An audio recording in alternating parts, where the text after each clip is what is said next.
Alright everyone, welcome back to another video. Last time we left off with the Republican split of 1912, talking about the split between the Republican Party during 1912 and where we get Theodore Roosevelt running against William Howard Taft. And then obviously Woodrow Wilson being also in that race and winning, which will lead us now to Woodrow Wilson and his times. President Wilson was something new in American politics. He was not the first scholarly president. Some had taught school and many had written books, but he was the first professional educator to hold that post. Only a brief term as governor of New Jersey separated his purely academic career from the presidency. There had been some who had thought of him as a safe and sane alternative to the persistent Bryan, but by 1912 he was classed as a liberal.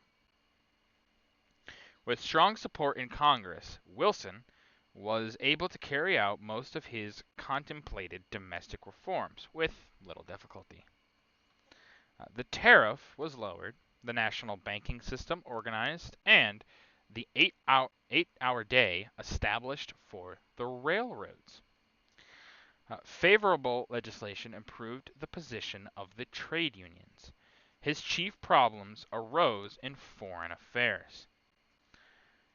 As a gesture of gratitude, he made Bryan his Secretary of State, but he kept foreign policy in his own hands. As the British would say, he was his own foreign minister. As so often before, the Mexican volcano was in eruption. General Porfirio Diaz, whose strong hand held popular discontent in check for many years, had passed from the scene, and his liberal successor, Francisco Madero,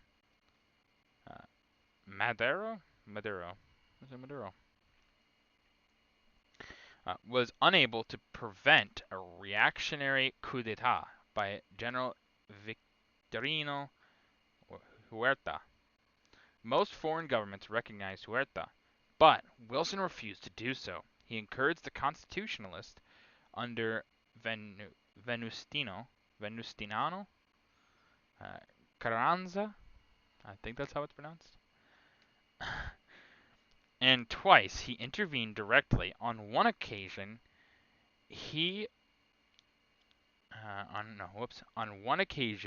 occupying the port of Veracruz. On another, letting General John Pershing pursue Pancho Villa's raiders across the border. These raiders had attacked American towns in the southwest, but not wishing a second Mexican War, he had withdrawn American forces in a short space of time. Okay, there is more. All Wilson's other difficulties, whether foreign or domestic, vanished into insignificance when the war broke out in Europe in 1914. And he is remembered today chiefly by his policies during the war and the subsequent peace conference. Although both Roosevelt and Wilson were often classed together as liberal reformers, there was no personal empathy between them. Roosevelt regarded Wilson as an ineffectual academic, all words without deeds, and Wilson considered Roosevelt a political Peter Pan who had never really grown up. Roosevelt was in doubt about continuing the new party which he had founded. It had given him a heavy personal vote in 1912, but it had elected few members of Congress or state officials.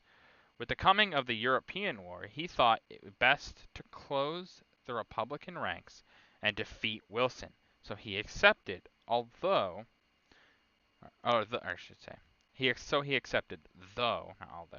without much enthusiasm, the Republican nomination for Charles Evan Hughes, a member of the Supreme Court and a former reform governor of New York. The election of 1916 was very close. In fact, the result was finally determined by belated returns from California. Wilson's second term was entirely filled by issues arising from World War I. The Great War, they would still call it. Yeah, Woodrow Wilson. They actually didn't go over a few things in this, and I don't think they will. He was seen kind of as a decent president for a while, probably even by the time this book was written in 1980s. It's more recent times where people look back at Wilson and go, not so great. There are many reasons for that. One, a lot of Wilson's policies really weren't that great. There are small things that he did that were pretty all right. I think leaving Mexico and not allowing American troops to stay there, probably a good idea. I understand why they went after Pancho Villa. Pancho Villa was a pretty bad guy, and at this time, the Mexican government, they just weren't going to do anything about it, because I believe they did ask actually first for them to deal with Pancho Villa, and they didn't. They said no, so they took it into their own hands there. But yeah, Mexico has always, especially in the past, had a very tumultuous political standing with their government. Certain leaders were more favored than others, and so they lasted. But once they were gone, things kind of fell apart. And this is one of those examples of it happening. And some of that has to do with American interference a little bit earlier with the first Mexican-American War. But even before that, there was some things that were a little hit or miss, let's just say. But Woodrow Wilson, I'll bring up the thing that I was going to talk about. Woodrow Wilson is the first president to show a movie in the White House. Now, that sounds really great, and it's really weird that they didn't mention it. But the reason they did not mention it is the movie he showed in the White House was Birth of a Nation. And if you've never heard of Birth of a Nation, it is a movie made by the Klan, and I can't say their full name, but it's Klan with a K. Um, and it is a kind of a revisionist look at the American Civil War, somewhat, and a few other things. Um, it's trying to influence those and show them, but yeah, pretty bad, pretty bad. Just gonna be honest. Woodrow Wilson, not a great guy himself, not a great president, really. Definitely one of the worst. But now we'll get on to the pictures. Below is General John J. Pershing in Mexico. Francisco Pancho Villa, a Mexican revolutionary, twice crossed the American border in 1916, raiding towns and murdering Americans. Yeah, Pancho Villa, like I said, pretty bad guy.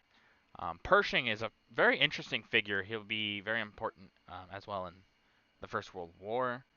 Um, very, very intelligent military man, very important to American history, but kind of gets forgotten about because of mostly the Second World War, actually.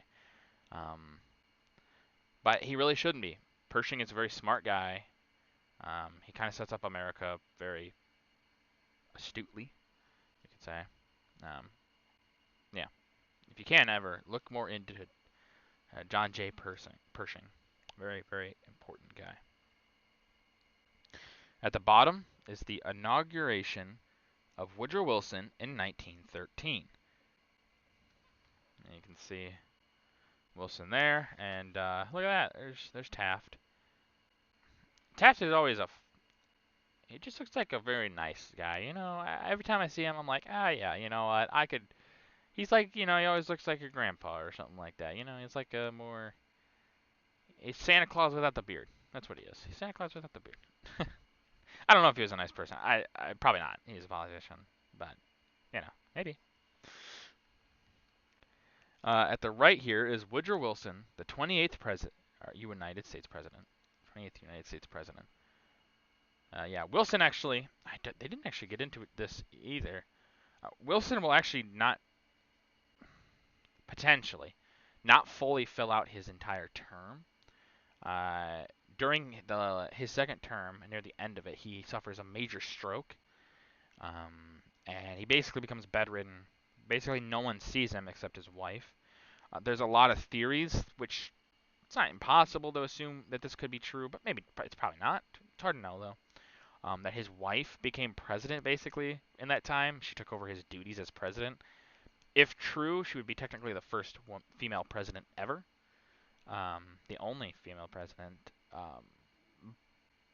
but it's unlikely. It's just hard to know. It's very secretive at that time, and really we'll probably never know. At the left here is a Wilson campaign poster of 1916, displayed in St. Louis. The poster lauds him for giving peace with honor and credits him with giving the United States our first real preparedness to ensure continuance of peace. Yeah, Wilson kind of has a this is another thing with him. Kind of has like a Jesus complex. Thinks of himself as a bringer of peace and a great guy. It's not crazy that they deal with that. At the top here is William Jennings Bryan was Wilson's Secretary of State from the 5th of March 1913 to the 8th of June 1915. Yeah, you can see Bryan there. Interesting guy. He gets brought up a lot in this, but he really didn't have like the presidency like he very much wanted. Interesting figure. Would have been interesting if he had become president. Probably not good for us, but really would have been interesting nonetheless. Above is a cartoon of Kaiser Wilhelm II after the sinking of the Sussex by a submarine on the 24th of March, 1916. Yeah, there's a lot of propaganda against Germany at this time, and actually for Germany as well, which kind of gets forgotten about. But the Germans are seen as very evil, like, oh, look at the evil things they did, and all this stuff. A lot of it is European powers trying to pull the United States into war, and they will. It's pretty awful. A lot of Americans did not want anything to do with war, and honestly, Wilson, and really, I think basically all the U.S. presidents would have done this, but Wilson is very much favoring the British in many ways. We had trade with the Germans. The British blockade it. We say, hey, this is bull. This is bull. And the British say, hey, we'll pay, so you don't have to. If you're not losing anything, see, so you don't want to help Germany. I think Wilson should have pushed it. The British had no right to stop our trade with them. I mean, they just didn't. And we should have stayed impartial. I'm just going to be honest. There was no reason for us to get involved in World War One. World War Two, a little bit more reason. But World War One, no. At the opposite here is another warmongering cartoon protesting the loss of American lives in the submarine attacks on British vessels. Oh yeah, this did happen quite a bit. Those vessels happened to be containing guns, that's why the Germans would fire upon them, and they would give them a warning a lot of times. They would say, "Hey, get off, go on, but get off the boat. We're gonna blow it up." Just kind of trying to keep America out of it. There would be a few more ships that get attacked that really upset the Americans, but none of those are really what leads to it. It all will be the Zimmerman telegram or telegraph, telegram. I don't know, but we'll probably talk about all that tomorrow. So with that, that's gonna do it for this video. If you guys liked the video, leave a like.